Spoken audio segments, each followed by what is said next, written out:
வணக்கம் மக்களே, welcome to Narmi tax. இன்னைக்கு நம்ம என்ன பார்க்க போகிறோம்னா 63 நாயன்மார்களில் ஒருவர் காரைக்கால் அம்மையார். அவர் ஏன் பேய் உருவம் வேண்டினார் தெரியுமா? இதை பற்றிய ஒரு கருத்தை நான் சமீபத்தில் ஒரு புத்தகத்தில் பார்த்தேன். அதை தங்களுடன் பகிர்ந்து கொள்ளலாம் என்பது பற்றித்தான் இந்த காணொளியில் காணப்போகிறோம். அழகு மயில் ஒன்று ஈசனின் கருணையால் அருமையான குயிலானது என்று காரைக்கால் அம்மையார் வரலாறு குறித்து சொல்வார்கள் சைவ பெரியோர்கள். மாங்கனி கொடுத்து அருள் விளையாடல் புரிந்த ஈசன் கருணையால் கனிந்த அம்மையை தம்மை பேணும் தாய்கான் என்று ஏற்றுக்கொண்டாராம்.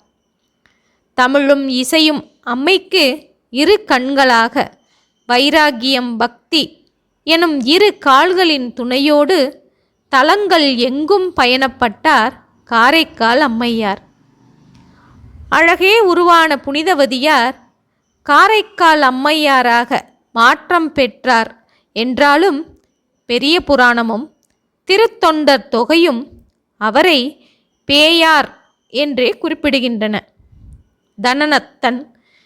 தனதத்தன் புனிதவதியாரை தெய்வமாக எண்ணி விளக்கிய பிறகு இந்த அழகும் இளமையும் வேண்டத்தக்கது இல்லை, வனப்பு நின்ற தசை பொதிவை கழித்துவிட்டு பரமனே உன் தாளை பற்றி கொள்ளும் எவரும் வெறுக்கும் பேயுருவைத்தா என்று அம்மையார் வேண்டிக் கொள்வதாக புராணங்கள் கூறுகின்றன.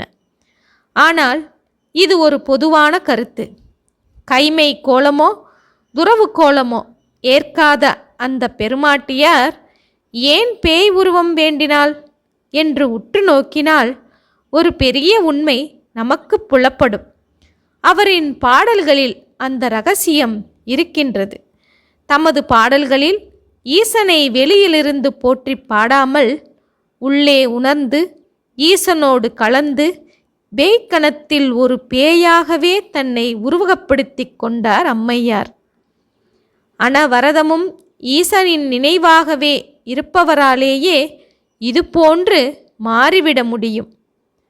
அம்மையார் பேய்க்கோலம் பூண்டாரோ அல்லது துறவு கோலத்தில் உடல் இளைத்து கருத்து எவரும் காண முடியாத அரூபர், அதாவது சற்று கோலம் மாற்றிக்கொண்டாரோ தெரியாது. ஆனால் வைராகியத்தின் வடிவான அம்மையார் ஈசனோடு மயானத்தில் பாடி ஆடும் பேயுருவாகவே தன்னை பாவித்து கொண்டார் என்பதுதான் உண்மையாகும். மற்றபடி ஈசனிடம் அடைக்கலம் புகுந்த அந்த பெருமாட்டி கற்பை காத்து கொள்ளவோ தன்னை தியாகியாக காட்டிக்கொள்ளவோ முயலவில்லை என்பதும் உண்மை. ஈசனோடு இருக்க வேண்டும் என்று கணவனை பிரிந்த அந்த கணமே முடிவு செய்தார்.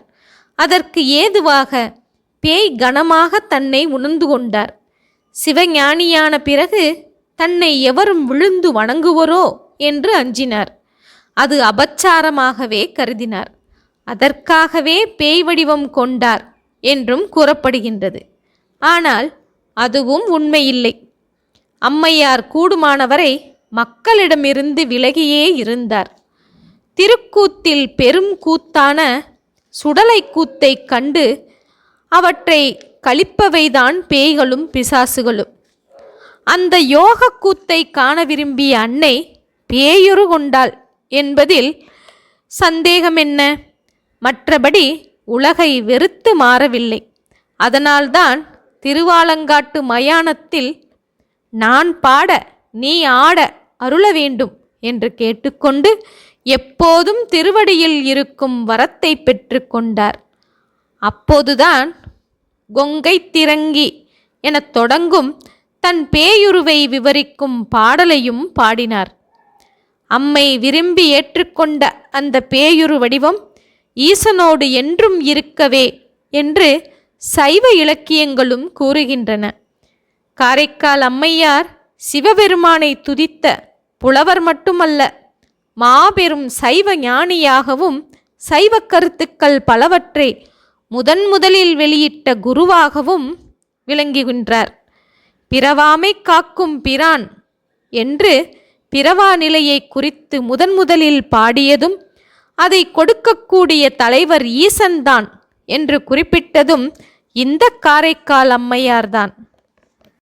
ஓர் இறைவன் என்கிற கொள்கையை வலியுறுத்தியவரும் காரைக்கால் அம்மையார்தான். கால வடிவாக ஈசன் இயங்குகின்றார் என்கிற பேர் உண்மையை மிகவும் எளிதாக போகிற போக்கில் தன் பாடலில் சொல்லி பெரும் சைவ தத்துவத்தை நிறுவியவரும் அவர்தான். வேதத்துக்கும் முன் தோன்றி வேத பொருளாகவே இருப்பவன் ஈசன் என்று சொல்லி வேதங்களை விட பழமையானவன் ஈசன் என்று நிறுவியவரும் அவர்தான். வேதியனை வேத பொருளானை என்றும் ஒருவனே மூவடிவாக இயங்கி உலகை இயக்குகின்றார் என்பதையும் தம் பாடலில் உணர்த்தியுள்ளார். அறிவால் இறைவனை உணர முடியாது. அவன் அருளால்தான் நாம் அவனை உணர முடியும். எவருக்கும் எட்டாதவன் அன்புக்கு எட்டி விடுவான். இறைவனே அஷ்டமூர்த்தியாக விளங்குகின்றான் என்றெல்லாம் அறிவித்தவர் காரைக்கால் அம்மையார். ஒன்றாய் பலவாய் ஈசன் தோன்றுவதை சைவம் ஏற்றுக்கொண்டதற்கு காரைக்கால் அம்மையாரின் பாடல்களும் ஒரு காரணம் என்றே கூறலாம். ஈசன் எங்குமே இல்லை. அவன் அன்பால் கனிந்த அடியார்களின் சிந்தையில் உறைந்திருக்கின்றான் என்பதை சொல்லியவரும் அந்த அம்மையார்தான். எளிமையான நடையில் எல்லோருக்கும் புரியும்படி பல சைவ தத்துவங்களை அறிமுகப்படுத்தியவர் காரைக்கால் அம்மையார்தான். புனிதவதி, இந்த திருப்பெயரை உச்சரித்து பாருங்கள். இந்த திருப்பெயர் காரைக்கால் அம்மையாருக்கு அமைந்த முதல் பெயர். இந்த பெயரை உச்சரித்து பார்த்தால் நமக்குள் ஒரு வைராகியத்தை உருவாக்கும் சக்தி எழும். புனிதவதி, இந்த 5 எழுத்தும் நமக்கு முக்கியமான மந்திரமே. சிவாய நம.